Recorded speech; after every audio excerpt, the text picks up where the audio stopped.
Application layer is the layer 7 in OSI model, and in this video I will discuss the application layer and the attack vectors related to this layer. So application layer is the closest and highest layer of OSI model, and it is closest to the end users and the applications, and it provides network access to these applications. So application layer also act as an interface for network services and protocols, and also with the lower layer. So this interface is provided to the end user and the applications which are installed on the end system. So it identifies the communication partners, confirms the resource availability, and synchronize the data exchange between the systems. So it defines certain protocol for network communication. However, it does not host the applications. So applications use these protocols for network communication, but actually these applications are hosted on their respective endpoints or the servers. So there are certain protocols and functions provided by the application layer. For example, certain protocols are related to web browsing, like hypertext transfer protocol or hypertext transfer protocol secure. For example, so there are certain browsers installed on your system like Chrome, Firefox, and Safari, and these applications uses these HTTP and HTTPS protocols to communicate over the network with other systems. And certain protocols are related to file transfer, like file transfer protocol or secure file transfer protocol or trivial file transfer protocol. And there are certain protocols related to email, like simple mail transfer protocol or IMAP and post office protocol. And there are certain protocols which are used by the administrator for remotely accessing the Linux based server, like Telnet or SSH. So Telnet is insecure protocol, and it uses for TCP port 23, and SSH is a secure shell, and it is a secure protocol which uses TCP port 22, and TCP operates at layer 4 of OSI model.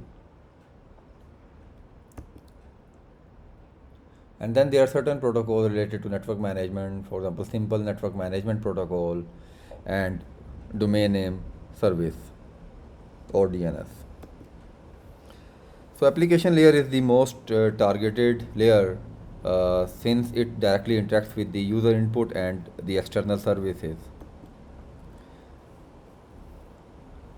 For example, there are certain attacks related to HTTPS and HTTP, like HTTPS flooding, or causing a denial of service attack or distributed denial of service attack by targeting a web server and sending multiple requests to overwhelm the web resources. And attacker can also manipulate the parameters in hypertext transfer protocol. And there is also a Slowloris attack, in which attacker opens multiple connections with HTTP or HTTPS servers to overwhelm their resources, so that these servers could not be able to serve the legitimate user.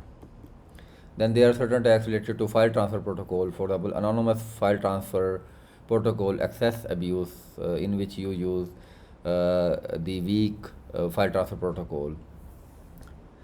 And also FTP bounce attack, in which you use a file transfer protocol server or FTP server to attack further other systems. And there are certain attacks related to email, like phishing and spoofing, in which you falsify send an email to a target user,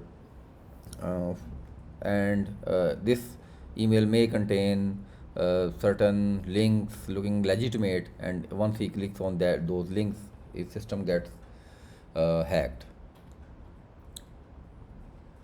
And there are certain weak implementation of email protocols, and if there is any open relay service, open relay server, email FTP server, email server, then attacker can abuse this weak implementation or misconfigured email server. Then there are certain attacks related to web application. For example, SQL injection attack, in which you insert certain malicious queries to manipulate the backend database of a web application, and cross-site scripting attack, in which once a user visit a website, a malicious script is inserted into his web application or browser. And also cross-site request forgery, in which user has opened a legitimate for the website, for example a banking website, and once he visits any malicious website, then that malicious website cause the user to carry out certain illegitimate action on the banking website, maybe banking transactions.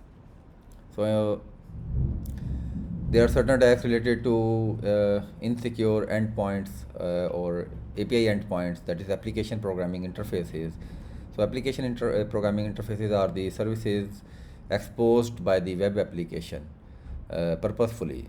But if there is a weak implementation of these APIs, then a hacker can exploit these APIs to use the resources of the web application illegitimately, or maybe to access the unauthorized data. So these APIs should be protected with the API keys. Then there are certain authentication based attacks, for example brute forcing or guessing the credentials, or credential stuffing, that is reusing the old credentials, or session hijacking by stealing the session cookies, or man in the middle attack by sniffing the unencrypted credentials which are being transferred by hypertext transfer protocol between systems. Then there are certain attacks related to zero-day and supply chain attack. So zero-day attack means that these vulnerabilities are never disclosed and there is therefore no patch. So these are unpatched vulnerabilities. And supply chain attack is related to the vendor of your software application. So if your vendor system get hacked and it is providing patching to your production system, then hacker may deliver the unpatched, the malicious patches to your production server. And then there are certain attacks related to malicious file upload. For example, there are certain malware attached with the PDF files or the Office files. So once you click on these files or use these files, malicious malware get installed on your system. So this was all. Thank you.